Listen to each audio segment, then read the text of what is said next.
welcome to another exciting episode of Bumping Into Walls here on CJSW 90.9 FM in the wonderful city of Calgary, Alberta, Canada, by those Rocky Mountains. I am Dave, your designated host. Of course, I'm never alone, because speaking to myself would be absolutely crazy as long as I'm not answering myself. And in the studio, I have Anthony. Hey, how you going? Good. Hey, Anthony, I just forgot something. We do have guests with us, don't we? Yes, we do. So I guess we better behave. We better introduce them first. Well, we better, but before we go ahead, we really got to behave ourselves, because they're definitely close to us. So we'll, nuts to that, we'll go ahead and introduce our guests. And we have Megin. Hello. Megin, how are you? I'm great. How are you? Good. Along with Heather. Hello. Now, true story, folks. Actually, Heather is my wife, and so really best behavior. And of course, hey, Anthony, you and Megin are an item as well. Yes, we are. Well, there you go. So I guess this means we really, we really have to behave. I know. Well, too bad. Too bad for us. I know. I guess we usually are pretty good. All right. Hey, Megin. Well, hello and welcome to the show. I'm going to speak to you first. Boy, of course, we're all friends, which actually really makes this discussion a little easier, because we were sitting around at Heather and my place. We were, both of our places anyways. We were discussing about what you do. And boy, it's very, very interesting. Now, it is a program called the Ventures of Calgary. So just explain a little bit about it, if you can, in your own words, of course. And it's a pretty cool program. Oh, yes. The thing I like best about it is everyone is different. But we all work. We all work voluntarily mostly. We do get paid a little bit each month. But it's just a wonderful time outdoors compared to what I would have first thought inside a store. I don't think I would have ever seen a fox if I don't come to the Ventures program. It sounds amazing. Certainly, it sounds like if you love the outdoors, this would be a spot to be. I mean, I enjoy walking around and what have you. And hold on, to see a fox? So, Yep. do you guys... Do you feed the foxes or what? Yeah. Stretches, you said? Foxes. Do you feed foxes? I mean, what is your role when you're out there in the great outdoors? Oh, well, we keep our eye out on the road because we travel in the van, of course, and we go all the way out. Some of us are in Bright Creek, some of us are out in Kananaskis, and one in Cypress Hills, and there's another one, can't remember, whatever. But we all have different role playing. We look out for animals, we report what's going on, because we're looking at the parks, and we look out for the benches, things that shouldn't be there, so that everybody has a good time when they're there.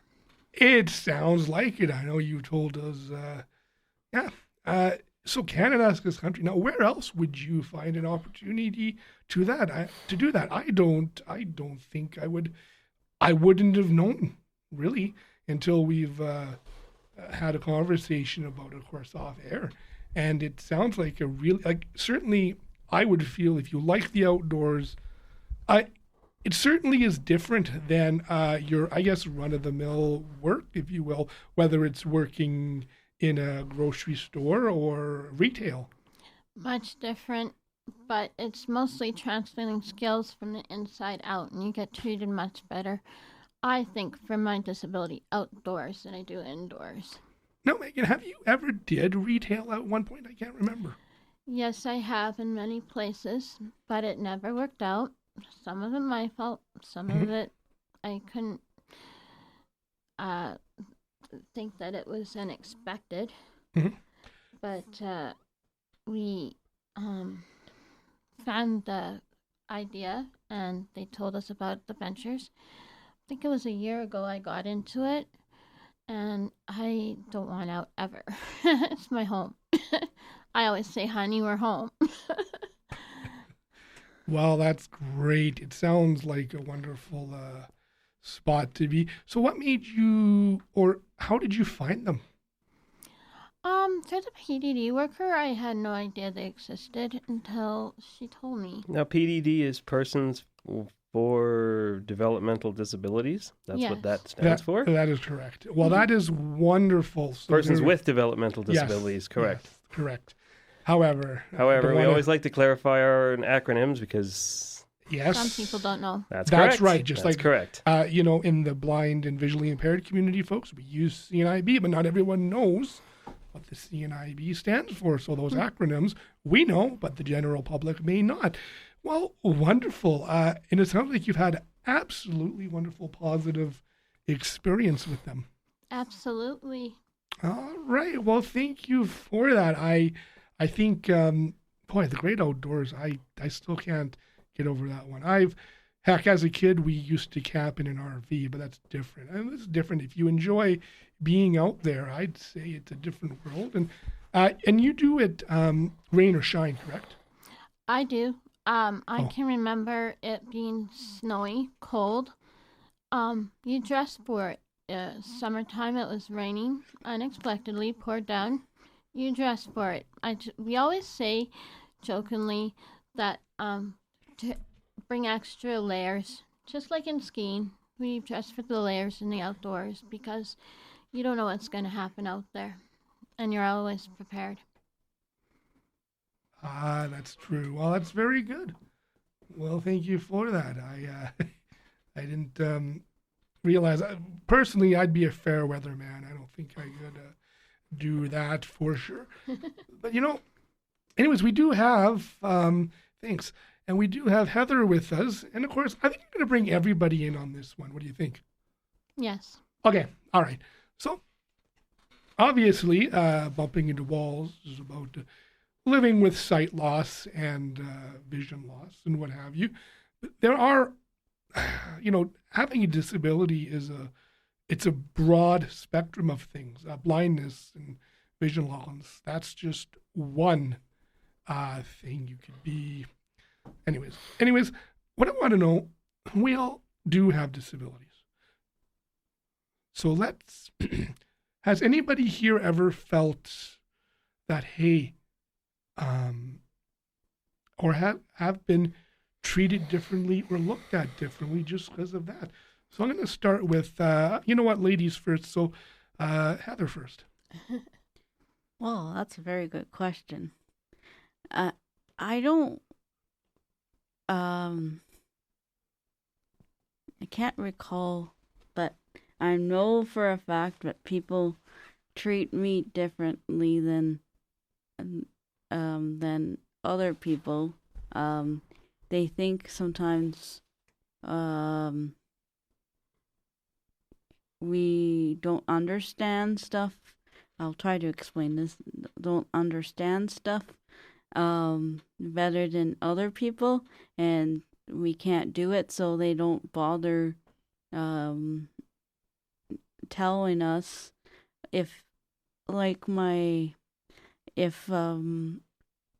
okay, this is in the family, and my family is great and wonderful and very supportive, but sometimes they tell my brother stuff over me, and then I'm out of the blue, out of the circle of somebody's health, and then I am out of the loop of stuff, and then they expect,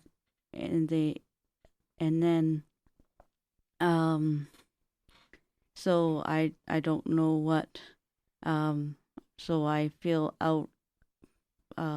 outnumbered or out of place because they feel like I wouldn't understand that stuff. I know sometimes it might be a protecting phrase, but I just wanted to be involved and know and say that I care and help as much as I can, and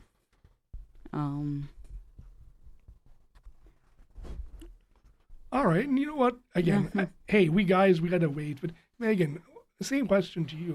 What's your thoughts on that? In terms of having a disability in general, whether you're, I'm generalizing those questions because really I think sometimes I feel, and I've seen it, some folks do get treated differently, rightly or wrongly. But you mean like the time that I was in a store, and I'm not going to name the store. I'm not going to tell what the store's about, but I will say that she told me to get out because she doesn't accept our kind there. And it kind of hits you. It kind of hurts. Really? Do you think that's because she couldn't imagine herself being in your shoes, and she's like, she may not have been able to express herself correctly? I'm not saying what she did was right, but I'm thinking you may have been the only person with a disability this woman may have seen. You don't know that.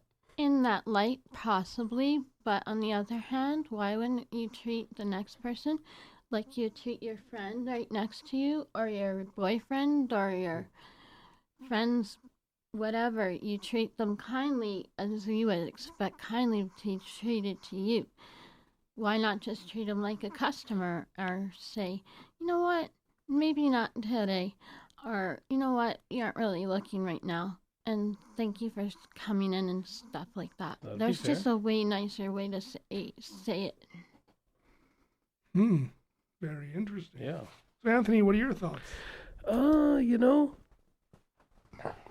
think I can't say anything that hasn't already been said here. I think the ladies they pretty much took us to school, my friend.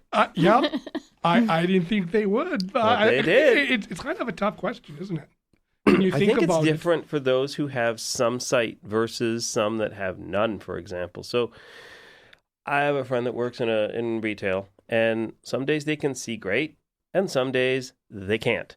And it frustrates the heck out of their coworkers because they think, well, she could see it great yesterday, and now they can't see it. What's going on? So I can see that as a challenge, but a lot of times people don't think we're able to work, or there's not enough of us working, so we're not normalized. It's not like you see folks working in, I know there's a couple of stores in this town that are very good for hiring disabled people. There's a grocery store we won't mention, but if you do your homework, you'll figure them out. They hire a lot of people. They have in the past. I don't know if they still do. Is that you think that's part of it, where it's not really, you don't see enough of us out there, so the general public goes, that can't happen. I can't imagine how that works. I'm going to use an example. Getting a driver's license is something I always wanted. It's a rite of passage at age 14. One can go for a learner's permit. I never got one. Well, Anthony, that's too bad. I know it is. I think you would have made a great driver. Probably I would have. I mean, they got blind spot monitoring nowadays. So it should be there. That should be easy enough, right? You just listen for the beep. Anyways, no, seriously. All right, I'm gonna be a fine example here. So against all odds, yes, I did get a driver's license. Yes, everyone listening out there thinking, okay, how does person who is visually impaired, that is, have no sight in one eye, drive? Well, it's very simple. There are certain standards you have to meet to see out of the one eye. And I think it's like something 20/60 or something to that effect. Anyway, so you know what? It can happen.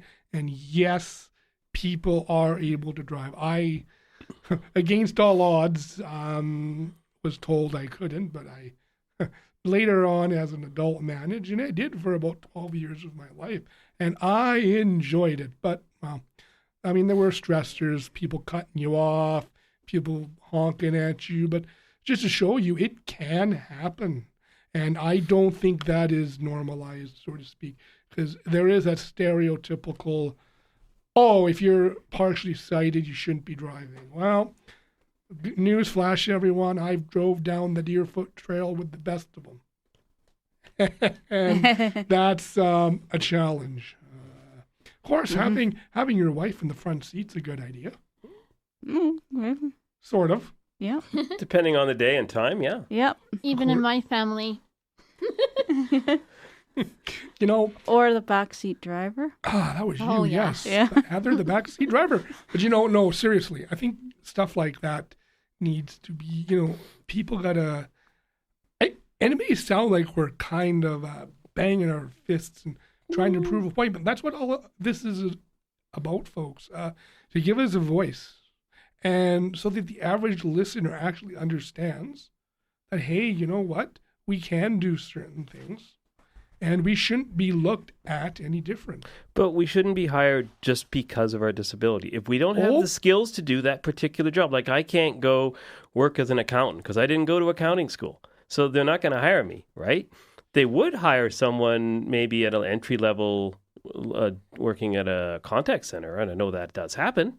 So, I mean, we're not expecting that from people. We want to be treated like anyone else. If we don't have the skills, please don't put us in that position because we will fail. Yeah, and I have seen that where people will hire, we can hire a token disability person because they may have funding or a grant, be able to get a grant. And the grant runs out, and then guess what? So I've heard of that. Maybe I'm wrong. Yeah. No, it has happened. Well, there I you go. actually have something to say on that, guys. Go ahead. Yep. Sure. Okay, so there was an interview. I had a group interview, and they said no using things that would help that other people would have.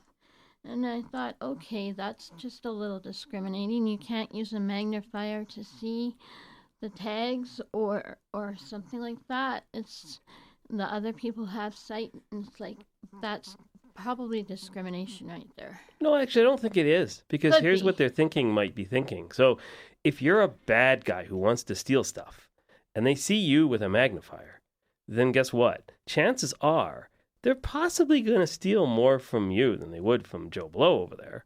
Maybe that's what they were thinking. Maybe they were thinking you could record stuff on your magnifier. I have no idea what people were thinking, but Sometimes. But you know what, hun?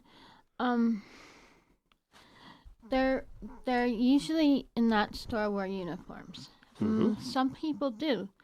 So when you're in there, if you wear their logo on, there's going to be a little bit of that, but they'll know that you work there. And then you can go to your boss, and the boss could say, hey, she's got sight problems. She can do this. But they said, no, don't have other stuff. So right there on the spot, I think it's a little bit of that too. Heather, seriously, jobs. We're kind of diving into everything today, aren't we? it's a potpourri. It is. It is kind of an interesting conversation. It really is. And that's what I like. I think that's what makes our show just a little different. It's not, like I said, folks, yes, it is blindness, living with sight loss and what have you. But it really is a potpourri of everything. So, Heather, you've had some jobs in your day. So tell me, what are some of the jobs you've had? I worked at a grocery store, and I work in an engineering company. Oh, that's cool. Did you put things together? No, I sure as heck think you did. So would I. That'd be awesome. Engineering company is more than just putting things together. And if you put me into doing that, I would fail like Anthony. I'm not qualified. I'm not an engineer or anything. All right, I'm kidding. I know that. Yeah. So what? So you were in charge of, I know that, for certain tasks around there, and you quite enjoyed the time there, correct? I quite enjoyed my time until I couldn't work anymore. I got sick with conditions that I had, and so I actually delivered coffee, set up the coffee room, file. I called myself the go-to girl because I did mostly everything other than the engineering part of it. Oh, okay. Whew. I think we're all safe, folks. Yeah, I think so. But you know what? Honestly, so that's why you make such good coffee at home. Oh, wait a minute. Maybe more. I like to do the coffees in the morning. Seriously. So Anthony, No, have you ever held a job at all? Yeah, I have. And what were you doing? I worked for a DJ service some 20 years ago. I used to Of book. course, you and I have had conversations Oh, yes. about that one. Yes. Now, it was an interesting experience because the guy that hired me, we pretty much had to develop it so I could do the job. So I was using a special software that would read stuff to me so I could hear what it was saying. So when someone would call in, we had to build the system because it wouldn't do what we wanted it to do. So it got to the point near the end. It was really great. Everything was working really well. And then I left for other reasons and thought, well, I talked to the guy many years later, and he was a programmer, and he said, yeah, I kind of miss you being here, and I kind of miss... But it was one of those things where you really had to think on your feet in that job, because you get a bride who phones you, and, brides can be very, well, what can I say? They want what they want. Yes. Because it is their day. So, you deal with them, or you deal with... And it's funny, as I did this, I would run into people, and they didn't even know I had a disability. And one day we went to do an errand somewhere. One of the guys on our team walked into one of the record labels, and I talked to one of the ladies, and she goes, oh my God. She goes, you have a white stick in your hand. How can you do that job? And she couldn't imagine how someone could do the job, as if having sight needed to be a prerequisite for doing the job. Because I didn't just do that. I did lots of things. I hunted down charts and did all kinds of neat things. Because back then, the web was just starting. So that was part of my job, was research. And you know me, I loved research, right? Oh, yes. I think I phoned you. You know what? I'm going to take some time. And yes, I ran my own. Well, I've worked for grocery stores, one fast food joint. And yes, I did. And I have ran my own mobile DJ service when I had my driver's permit. And that is fun. I even have done some work for a local DJ out in Olds. So there you go. You never know who you're going to know, right? One of the country stations or whatever. But, yeehaw! Yeah, but hey, it's been fun. They always say when you find something that you really like, you never work a day in your life. Everybody agree with that one? Yeah. That's what I feel when I'm at the ventures. Every day I get up, go to work. I feel I'm there. I'm home. Right on. You know what? That's a really, really good feeling, isn't it? Yeah. Mm-hmm. Doing something you enjoy. And it sounds like from the story, from what you've told us even off air, you really do enjoy it, and you speak highly of them. Yeah, and they do a lot of great things for a lot of folks. You know what? And it sure sounds like it. I wouldn't say anything bad about them because there's nothing bad to say. They're awesome. There you go. There you go. That is great. People, employers, whoever's in that group is awesome. Wonderful. Wonderful. On a fun note, we were supposed to, I guess, sort of talk to Heather about, hey, living with a guy who's partially sighted. So, hey, we'll dive into that. Why not? We got a bit of time. So what? And be nice.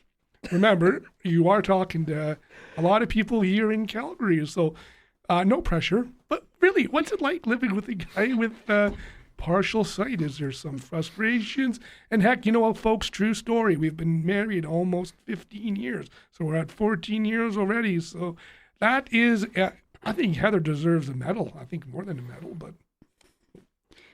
I'll give you like 10. I'll get you one. I'll get you a medal, okay? Okay. But anyways, sorry. Living with you, it's actually... There's difference and there's not difference. Living with just a regular person, he lives with a person who's deaf because I am deaf in 1 ear, so it's about adjusting. Sorry, what did you say? I wasn't listening. He's here all week, folks. Yeah. But it's the same thing, just living with the normal person that you love, right? So like you do stuff for your family with your husband, and All together, everybody. 1, 2, 3. Aww. Aw. Aw.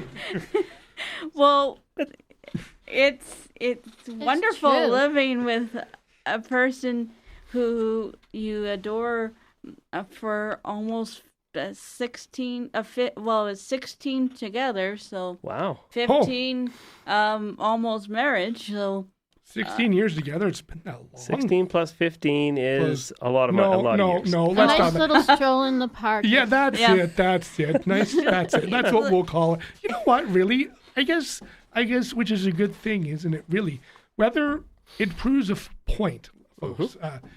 Really, whether you have a disability or not, some folks do move on, so to speak, and do get married, and it is possible. and I was lucky that we were able to get married, and because and kind of prove a point that people with disabilities can live like a regular life like everybody else. And so I guess, you know what, that's why I was kind of driving home the point as well. All jokes aside, living with me can be, I think, have its challenges, doesn't it? oh, of course it does. I mean, with anybody, even with yeah, you, even with you. I mean, Yeah, well, hey, we do need our breaks sometimes. Yeah. Maybe that's why I hide out here quite a bit. Yeah. He hangs out with me and I send him home when I get tired of him. Go home. that's what it makes. The further we get, the fonder we get sometimes. Sure. Sure. So, like, there's nothing wrong being together all the time, but some of the time it's nice, and most of the time we are together, and I love that, and it just makes more wonderful when we're apart. Well, not apart, but that. Okay, 1, 2, 3. 3, 2, 1. 3, 2, 1. I meant to say is it's actually when we are together, it makes it more great, and I enjoy it, and so if that explains what you were asking. It sure does. Hey, it's good enough, folks. In your own words, we don't want to be too scripted around here. And I guess that's what's kind of nice about doing this is, you know what? I don't like to be too scripted. Sometimes it's off the cuff, kind of what's on your mind. And I think that's what it's all about. So aside from, you know what? I think we've been a little serious and we touched on a few different topics. And there is a little bit of time here. So what does everyone like to do in their free time? Hang out with Anthony, hang out with you guys. I do crafts at home, and right now my parents are moving out, and I know they're old people. Oh. Whoa. Really older. I should say elderly, but, well, anyways, family's family, That's so right. forgive me, but they need help to move. That's my point I was getting at. 'Cause Gotcha. they need help, so sometimes I come over and I help them move. Hey, right because on. They're moving soon. If anyone needs a house. You know what? Socializing, I think, is a big thing, isn't it, guys? Look at what happened with COVID. We all got locked down, and it drove a lot of people around the bend because Yeah, a and lot you of know- the programs that were meant for the disabled, they just shut down and they tried to go virtual. Sometimes they worked, and sometimes they just freaking didn't. The virtual world. And yes, we did actually touch on that on a previous We did. episode, certainly how it affected. You know what? I can't remember. And you know what, folks? We do a lot of, we've done a lot of episodes since we've kind of got back here. So it is tough to remember from episode to episode what was talked about. And you know what? Honestly, folks, I can't remember. We talked about the social aspect of it, and it did affect a lot of people. But it affected us more yes. because of the fact that a lot of us were already locked away. When agencies closed, that's a lot of people like, okay, what would happen, Megan, if you were adventurers and then one day they said, guess what? We have to close Ventures down. Would you be bummed out? Like if they said, we don't know when we're reopening, but we're closing down indefinitely. Do you think that would bum you out? It wouldn't be at first, but I would think it would. But I hope to God that, or anybody actually in general, that it would never happen because that's family to us. Right on. Wonderful. And you know what, folks, by the way, I can't believe how fast time goes. I think we touched on quite a few different, yeah, as Anthony said, different stuff. And, some of it might have been sort of reiterated from past episodes. But you know what, folks? These things do happen. And, yeah, for sure. Well, believe it or not, folks, we are out of time. So we're going to wrap things up. And certainly I would like to thank our guests for their time. Thank you for having me, and Thanks for having me as well. You brightened our day because we're just usually not used to guests, but we love guests when they can show up. Yeah, usually Anthony and I talk to each other. And boy, him and I can certainly have a conversation and about certain items. Mind you, in some cases, we are geeks. Yes. That's just the way it is. Well, folks, thank you very much for taking the time to tune in and be here with us. Everyone, take care and stay safe, be well, and we'll catch you on the next episode.